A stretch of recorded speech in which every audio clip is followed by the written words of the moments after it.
Крым – это целый мир в миниатюре. Он настолько многолик, что поездки в разные его концы похожи на путешествия по разным континентам. Я беру свою фотокамеру и отправляюсь в долгие прогулки по полуострову для того, чтобы самому увидеть все его исторические памятники и запечатлеть их поразительное многообразие. Этими впечатлениями хочется поделиться с каждым. Поэтому в эфире телеканала АТР приглашаю вас на прогулки по Крыму. Прогулки по Крыму с Алексеем Гайворонским. Давайте вместе откроем эту землю.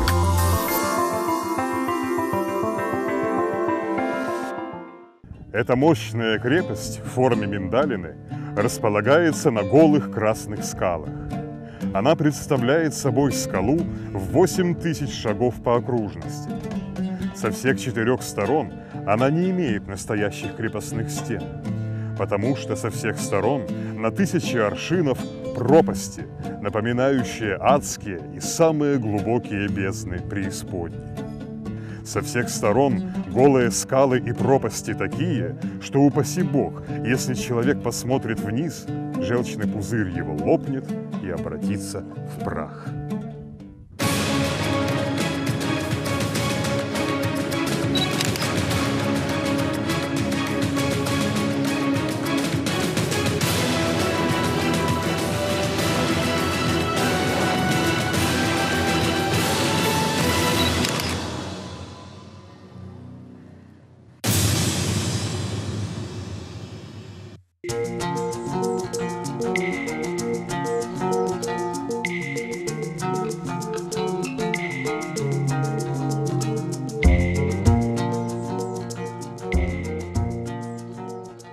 К этим словам турецкого путешественника Эвлии Челеби, потрясенного величественным видом крепости Чуфуткале возле Бахчисарая, можно добавить разве что стихи польского поэта Адама Мицкевича.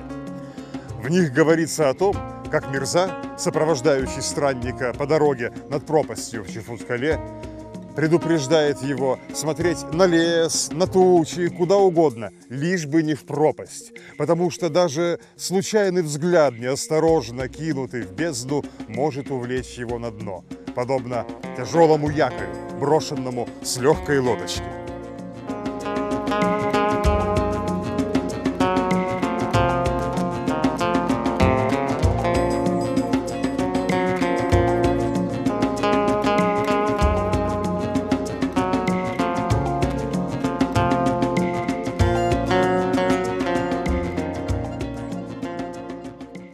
Огромный скальный мыс Чуфуткале похож на гигантский корабль, что гордо воздымается над долиной.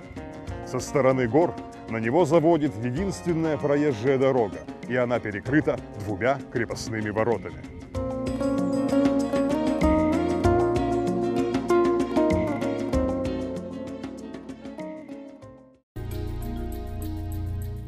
В прошлом на вершине этого мыса виднелись крыши домов. Это была твердыня, защищенная самой природой. Жители города складывали на краях обрывов груды тяжелых камней. В случае нападения врагов достаточно было столкнуть камни вниз по крутому склону, и они, разогнавшись, превращались в оружие не менее грозное, чем пушечные ядра.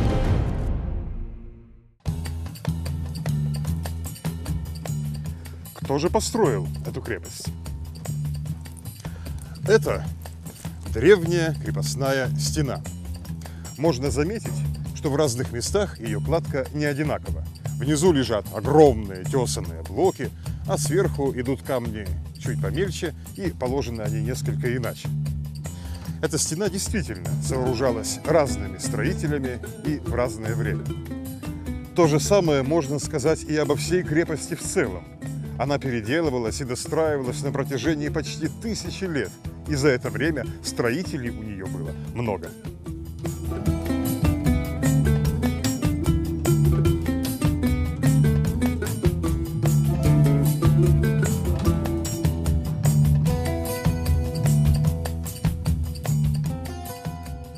Первые камни, фундаменты здешних укреплений, были положены еще при византийских императорах. Заботясь о безопасности своих южнобережных владений, они пытались склонить к сотрудничеству правителей местных народностей, для того, чтобы те оберегали византийские поселения и предупреждали о приближении любого противника. Чтобы облегчить им несение этого дозора, Византия направляла на полуостров своих военных инженеров, и те учили местных строителей строить укрепленные города.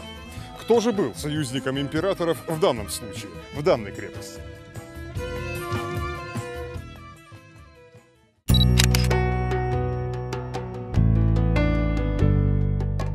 И средневековые восточные географы, и западноевропейские путешественники согласно утверждают, что ими был народ аланов, или, как их чаще называли тогда, народ асов.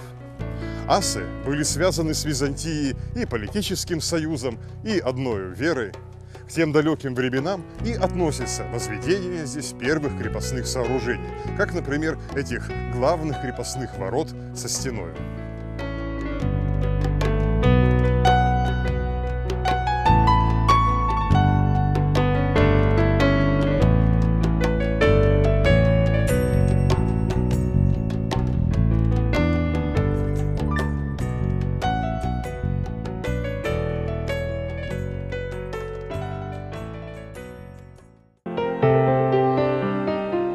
Тогда же в здешних скалах стали вырубать и пещеры, как, например, тут, у южного обрыва крепости, где скала из-за их обилия напоминает многоэтажный дом. И в Чифут-Кале, и в прочих пещерных городах Крыма пещеры в основном служили как хозяйственные, вспомогательные или караульные помещения, а для жилья строились обычные дома под черепичными крышами. Камень для их строительства добывали здесь же, при вырубке пещер, и порою пещера становилась подвалом, выстроенной над нею усадьбы.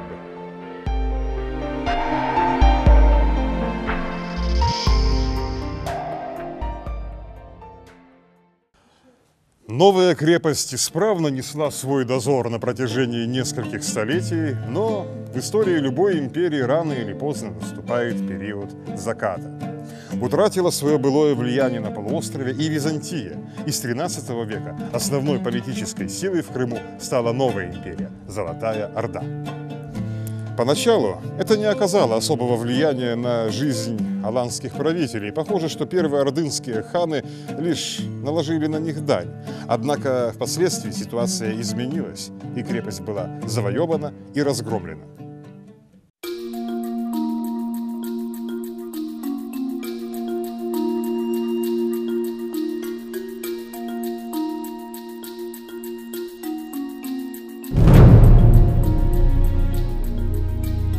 Это случилось в 1299 году, когда в Крым с Дуная с большим войском прибыл эмир Ногай. Его целью было не завоевание Аланского княжества, а наказание крымских данников и вассалов ордынского хана Тохты, с которым он сильно враждовал. Придя в Крым, Ногай сжег и разрушил города Кафу, Керчь, а также и крымские пещерные города, в том числе и эту крепость. Оправиться после этого удара аланские князья уже не смогли.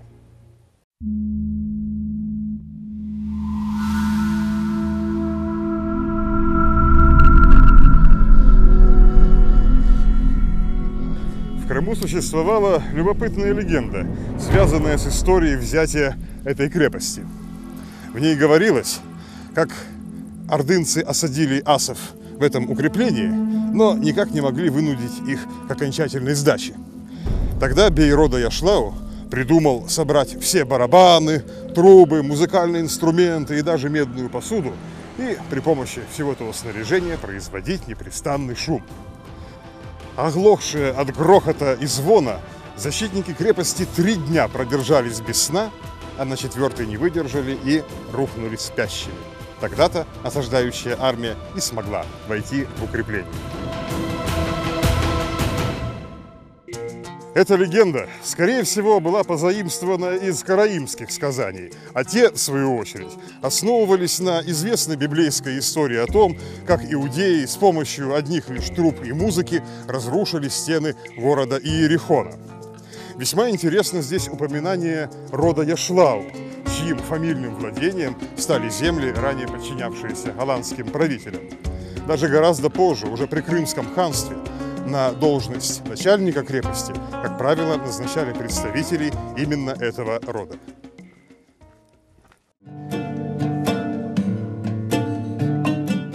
Эта развилка 3 улиц – не что иное, как бывшая центральная площадь города Кыркьер, который стал отстраиваться на вершине скалы после того, как его аланские правители сошли со сцены истории.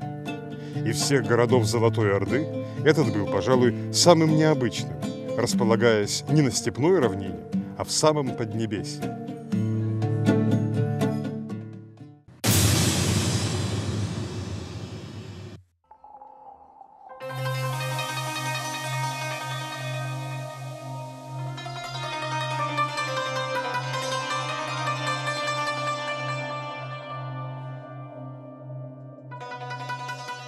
Среди прочих развалин на центральной площади можно видеть и руины мечети.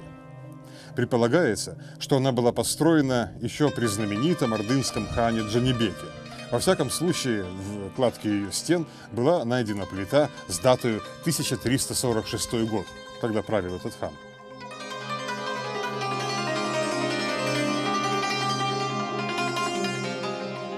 Как и полагается, неподалеку от мечети находилось кладбище. На сегодняшний день на нем уже не осталось памятников, за исключением одного единственного мавзолея. В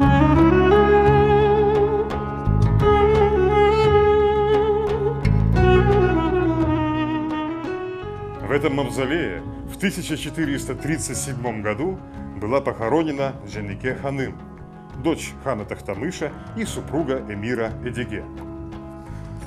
Насколько нам известна ее биография, ее жизнь была полна странствий и невзгод. Молодость этой женщины прошла на фоне постоянной и непримиримой борьбы между ее самыми близкими людьми – отцом, мужем и братьями. После того, как они истребили друг друга после многих лет беспощадной борьбы, Дженике Ханым отправилась доживать свой век в Кыркьер, наместниками которого, как считается, были ее предки. Мавзолей Дженике Ханым – настоящее чудо среди построек Кыркьера. Стоявшие когда-то вокруг него дома, мечети, да и весь город превратились в груды руин, а гробница ханской дочери все стоит на краю обрыва, за которым начинается небо. Смуты и усобицы, свидетельницей которых стала Дженике Ханым, завершились, как известно, падением Ордынской империи и образованием Крымского ханства. Основатель его, Хаджи Герай, избрал укрепленный и безопасный Кыркьер в качестве столицы нового государства. Название города стало появляться на ханских ярлыках и монетах. В Кыркьере появились новые постройки, например, была перестроена старая мечеть, а неподалеку от нее Хаджи Герай возвел медресе. Город разрастался, и ему стало тесно в пределах старой крепости. Постройки начали лепиться вплотную к оборонительной стене, а вскоре новые кварталы и вовсе вышли за пределы укрепления, и там возник новый город.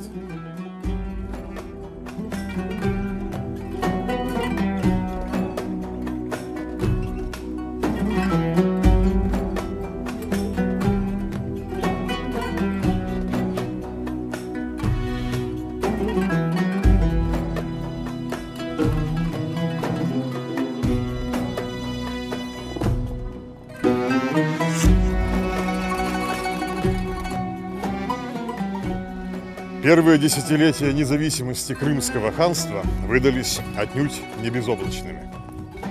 Последние ордынские ханы не желали смириться с утратой столь богатого края, как Крым, и пытались силой оружия вернуть его под свою власть. В 1480-х годах сыну Хаджи Герая, Менгли Гераю, довелось пережить не один тревожный день, когда он сидел осажденный в крепости Кыркьер, а тем временем вокруг, по всей стране, хозяйничало ордынское войско, которому удалось на время прорваться на полуостров. Ордынские удары повторялись неоднократно. Вероятно, именно тогда, и именно для защиты от ордынских нападений, крымские ханы расширили и укрепили старинную крепость Кыркьер. При Гераях здесь появилась мощная стена с башнями и с воротами, которая защитила собою новый город.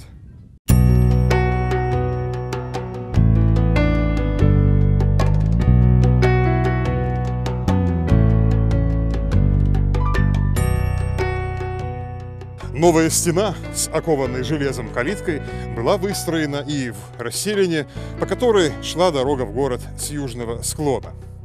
Каменными стенами были перекрыты все подобные лазейки в крепость, и ханская твердыня стала поистине несокрушимой.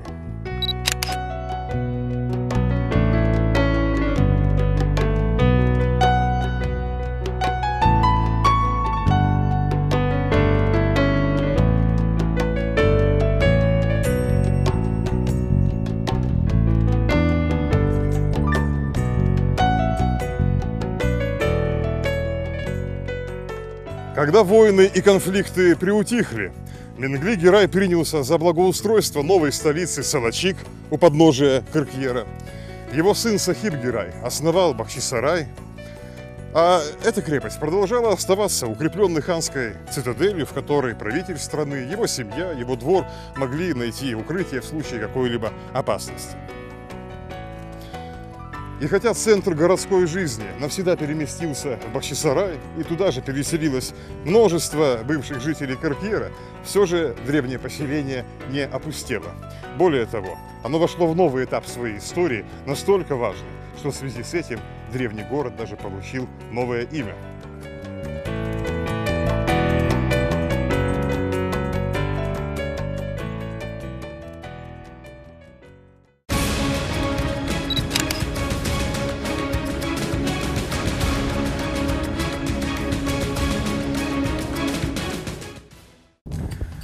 Об этих переменах, а также о последних обитателях древнего города, караимской общине, мы поговорим в следующей передаче.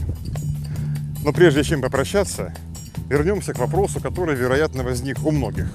А куда, собственно, делись те самые аланы, которые положили первые камни, фундаменты здешних зданий и укреплений? Ну, как известно, народы не могут исчезать бесследно. Народы могут меняться, они могут смешиваться друг с другом, они могут даже забывать собственный язык. Однако народы – это живые люди, а живые люди не исчезают в пустоту. Еще очень давно современники отмечали, что крымские аланы пользовались исключительно греческой письменностью и имели греческих священников. Поскольку в средневековом Крыму религиозная идентификация означала гораздо больше, чем национальная, то не приходится сомневаться, что со временем крымские ассы, подобно потомкам многих других древних народов полуострова, растворились в большой общине крымских греков. С другой стороны, было известно и о других ассах в Крыму. Они носили мусульманские имена и ничем, кроме происхождения, не отличались от своих крымско-татарских соседей и единоверцев.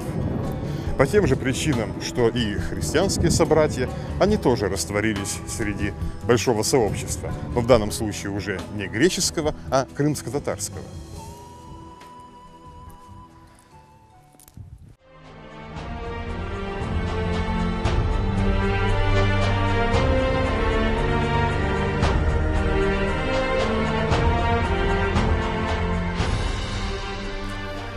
Неизвестно, сколько именно среди современных крымских татар и мариупольских греков имеют среди своих предков аланов.